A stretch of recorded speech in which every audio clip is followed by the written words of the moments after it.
Hi friends, నేను మీ మధు. ఈ వీడియోలో మనం అమర్నాథ్ యాత్ర గురించి పూర్తి సమాచారం తెలుసుకుందాము.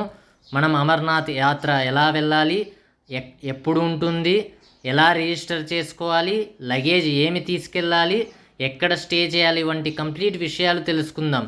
ముందుగా మనం అమర్నాథ్ స్థల పురాణం తెలుసుకుందాం. అమర్నాథ్ గుహ ప్రసిద్ధ శివక్షేత్రం. ఇది కేవలం గుహ మాత్రమే కాదు, మంచులింగంతో దర్శనమిస్తున్న పరమశివుడు. అమర్నాథ్ గుహ జ్యోతిర్లింగము కాదు. అమర్నాథ్ క్షేత్రానికి చాలా విశిష్టత ఉంది. అదేమిటో తెలుసుకుందాం. పార్వతీదేవి తనకు ఒకసారి శివుణ్ణి అమరత్వం గురించి రహస్యాన్ని వివరించమని కోరిందట. అప్పుడు ఆ రహస్యాన్ని ఏ జీవి విన్నా అమరత్వం సిద్ధిస్తుంది కాబట్టి ఎవరూ లేని ప్రాంతంలో రహస్యాన్ని చెప్పాలనుకున్నాడట పరమశివుడు.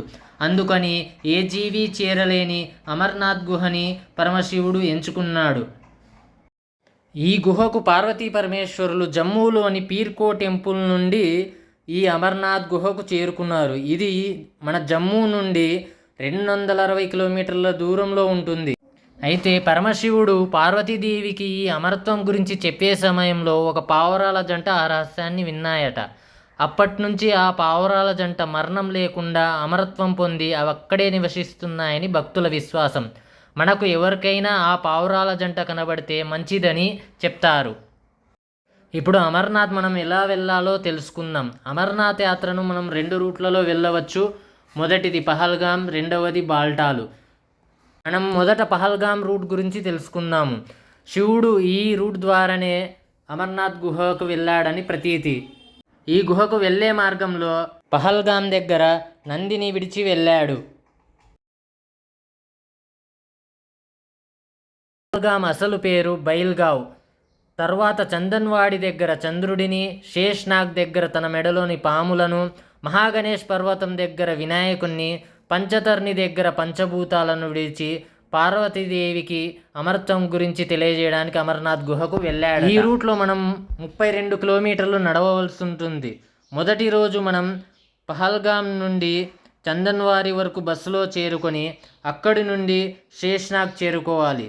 రెండవ రోజు పంచతర్ని చేరుకోవాలి. మూడవ రోజు అమర్నాథ్ గుహ దర్శనం చేసుకోవాలి. ఇక రెండవ రూట్ గురించి తెలుసుకుందాము. రెండవ రూట్లో మనం బాల్టాల్ చేరుకొని అక్కడి నుంచి బరారి మీదుగా అమర్నాథ్ గుహ చేరుకోవాలి. ఈ మార్గంలో మనం ఒక రోజులోనే చేరుకోవచ్చు. 14 కిలోమీటర్లు ఉంటుంది కాబట్టి ఎలా చేరుకోవాలనేది మీ ఇష్టం. మీకు ఏది అనుకూలంగా ఉంటే ఆ రూట్లో వెళ్ళండి. ఇక అమర్నాథ్ గుహ గురించి సమాచారం తెలుసుకునేందుకు Shri Amarnath ji board Google Play Store నుండి డౌన్లోడ్ చేసుకోండి. ఇప్పుడు అమర్నాథ్ యాత్ర ఎప్పుడు ఉంటుందో తెలుసుకుందాం. మనకు ప్రతి సంవత్సరం ఫిబ్రవరి నెలలో అమర్నాథ్ యాత్ర గురించి మొదటి అనౌన్స్మెంట్ వస్తుంది. ఈ సమాచారం మనం పై వెబ్సైట్లో తెలుసుకోవచ్చు. మనకు జూన్లో మొదలై ఆగస్టులోని రాఖీ పౌర్ణమి రోజు మనకు అమర్నాథ్ యాత్ర మనకి ముగుస్తుంది. ఎలా చేరుకోవాలో తెలుసుకుందాం. ముందుగా మీరు ట్రైన్లో వెళ్ళాలనుకుంటే పై యాప్స్లో ట్రైన్ బుక్ చేసుకొని హజరత్ నిజాముద్దీన్ రైల్వే స్టేషన్ ఢిల్లీ చేరుకోవాలి. అక్కడి నుండి మనం జమ్మూ రైల్వే స్టేషన్ చేరుకోవాలి. మనకు జమ్మూ వరకు మాత్రమే రైల్వే సదుపాయం కలదు. ఆ తర్వాత రైల్వే సదుపాయం లేదు. ఇప్పుడు మనం ఢిల్లీ నుంచి బస్సులో ఎలా వెళ్ళాలో తెలుసుకుందాం. ముందుగా కాశ్మీరీ గేట్ బస్టాండ్కు చేరుకోవాలి. అక్కడి నుండి మనము జమ్మూ బస్టాండ్కు చేరుకోవాలి. ఇది దాదాపు 10 అవర్స్ జర్నీ దాకా ఉంటుంది కాబట్టి మీరు దానికి ముందుగా ప్లాన్ చేసుకోగలరు. ఈ యాప్స్లో మీరు బస్సులో బుక్ చేసుకొని జమ్మూకు వెళ్ళిపోవచ్చు. ఇప్పుడు మనం చూస్తున్నది జమ్మూ బస్టాండ్. ఇక్కడికి మనం ముందుగా జమ్మూకు చేరుకోవాలి. మీరు జమ్మూలో ఏదైనా మీకు రెస్ట్ తీసుకోవాలనిపిస్తే ఈ హోటల్స్ యాప్లో రూమ్ బుక్ చేసుకోగలరు. ఆ తర్వాత మనం శ్రీనగర్ ఫ్రూట్ మండీ బస్టాండ్ చేరుకోవాలి. ఇప్పుడు మనం ఫ్లైట్లో ఎలా వెళ్ళాలో తెలుసుకుందాం. ముందుగా పై యాప్స్లో ఏదైనా ఒక యాప్లో మీరు ఫ్లైట్ డైరెక్ట్ శ్రీనగర్ వరకు బుక్ చేసుకోవచ్చు. అలా లేని పక్షంలో 1 స్టాప్ ఫ్లైట్స్ మనకి ఢిల్లీ నుంచి ఆ తర్వాత మనకు శ్రీనగర్కు అవైలబుల్ ఉంటాయి. మీరు డైరెక్ట్ ఫ్లైట్స్ లేని వాళ్ళు ఢిల్లీకి ఆ తర్వాత శ్రీనగర్కి చేరుకోండి. ఇప్పుడు మనం అమర్నాథ్ యాత్ర ఎలా రిజిస్టర్ చేసుకోవాలో తెలుసుకుందాం. ముందుగా మనం దీనికి హెల్త్ సర్టిఫికేట్ను తీసుకోవాలి. హెల్త్ సర్టిఫికేట్ను మనం పై వెబ్సైట్ నుండి డౌన్లోడ్ చేసుకొని పై విధంగా మన కాలమ్స్ అన్ని ఫిలప్ చేసి ఫోటో అతికించి డాక్టర్తో సైన్ చేయించుకోవాలి. ఆ ఫార్మేట్ మనకి పై విధంగా ఉంటుంది, మీరు చూసుకోవాలి. ఫోటో మీద కూడా డాక్టర్ సైను సీలు ఉండాలి. ఈ డాక్టర్స్ లిస్టు మనం పక్కన నుంచి డౌన్లోడ్ చేసుకోగలరు. ఇప్పుడు మనం అమర్నాథ్ యాత్ర ఎలా రిజిస్టర్ చేసుకోవాలో తెలుసుకుందాం. పైన యాత్రా పర్మిట్ రిజిస్ట్రేషన్ మీద క్లిక్ చేసి పై స్టెప్స్ను ఫాలో అవుతూ మనము అగ్రి అని టైప్ సెలెక్ట్ చేసుకొని రిజిస్టర్ చేసుకోవాలి. ఈ విధంగా మనం ఏ రూట్లో వెళ్ళాలనుకుంటున్నామో ముందుగా రూట్ సెలెక్ట్ చేసుకొని డేట్ స్లాట్స్ చెక్ చేసుకోవాలి. ఆ రోజు అవైలబిలిటీ ఉంటేనే మనం బుక్ చేసుకోగలం. ఇప్పుడు మనం హెలికాప్టర్ ప్రాసెస్ తెలుసుకుందాము. మనం హెలికాప్టర్లో వెళ్ళాలనుకుంటే ఫస్ట్ ప్రాసెస్ ఫాలో కావాల్సిన అవసరం లేదు. ఇప్పుడు మనం హెలికాప్టర్ బుకింగ్ ఏ విధంగా చేసుకుందామో చూద్దాం. ఇప్పుడు మనం ఈ వెబ్సైట్లో హెలికాప్టర్ బుకింగ్ దగ్గర హెలికాప్టర్ టికెట్ బుకింగ్ సెలెక్ట్ చేసుకోవాలి. ఈ స్టెప్స్ను మనం ఫాలో అవుతూ కింద అగ్రి అనే ఆప్షన్ ఉంటుంది, అది సెలెక్ట్ చేసుకొని రిజిస్టర్ చేసుకోవాలి. పై విధంగా పైన mobile number, email ID capture select చేసి ఓటీపీ క్లిక్ చేస్తే మన ప్రాసెస్ కంప్లీట్ అవుతుంది. తర్వాత మనకు ఈ విధంగా టికెట్ వస్తుంది, దీన్ని మనం యూజ్ చేయాలి. మనం అమర్నాథ్ యాత్రకు లగేజ్ ఏమి తీసుకెళ్లాలో చూద్దాం. అమర్నాథ్ యాత్ర మంచు కొండల్లో ట్రెక్కింగ్ చేయవలసి ఉంటుంది కాబట్టి మనం దీనికి ముందుగా 1 నెల ముందు నుంచే ఉదయం 5 కిలోమీటర్లు, సాయంత్రం 5 కిలోమీటర్లు వాకింగ్ చేయాలి. అలాగే రెయిన్ కోట్, ట్రెక్కింగ్ షూస్ పైన చూపించినటివి, ఉలెన్ గ్లోవ్స్ తీసుకోవాలి పై విధంగా చూపించినటివి. అలాగే స్కిన్ కోసం వ్యాస్లిన్ తీసుకోవాలి కంపల్సరీ. హిమాలయాల్లో పైకి వెళ్ళే కొద్దీ ఆక్సిజన్ తగ్గుతుంది కాబట్టి కర్పూరం కూడా తీసుకువెళితే మీకు మంచిది.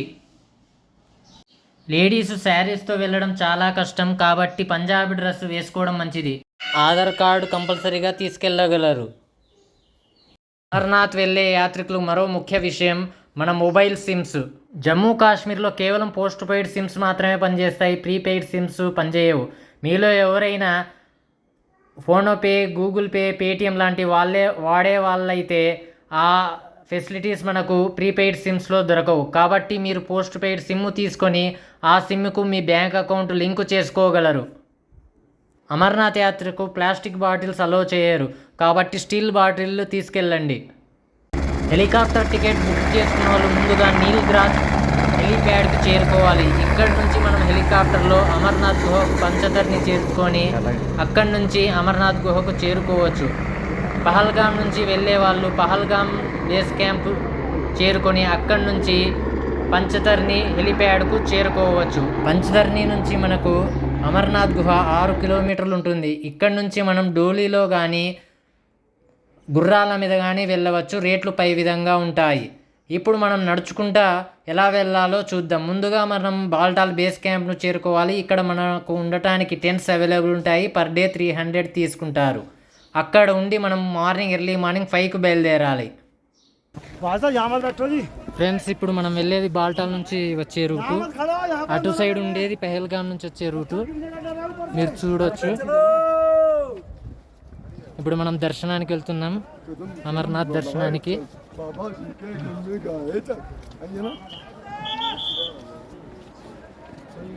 మీరు హిమాలయాలను చూడొచ్చు.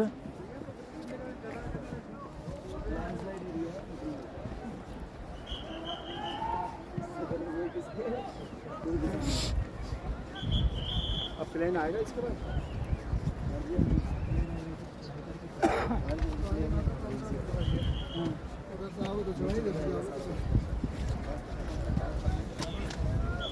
तो यार जेडे मुंडे होंदे ने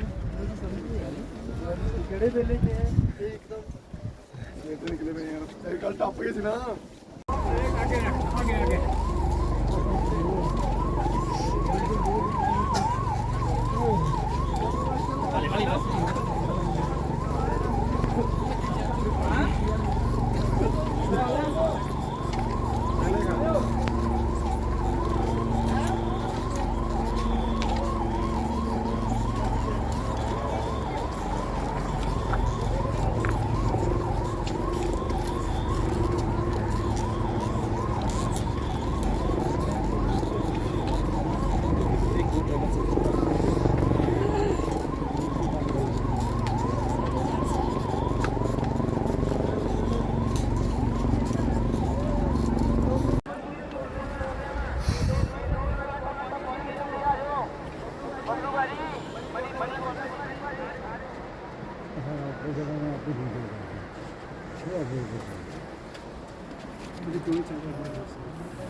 ఫైనల్గా మనం అమర్నాథ్ గుహకు చేరుకున్నాము ఫ్రెండ్స్.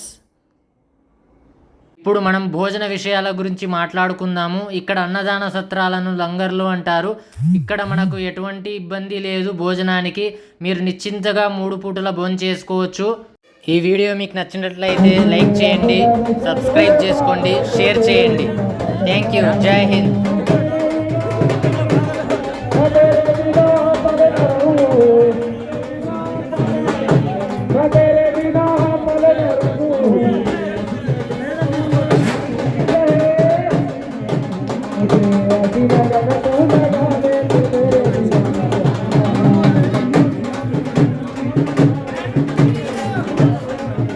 मुझे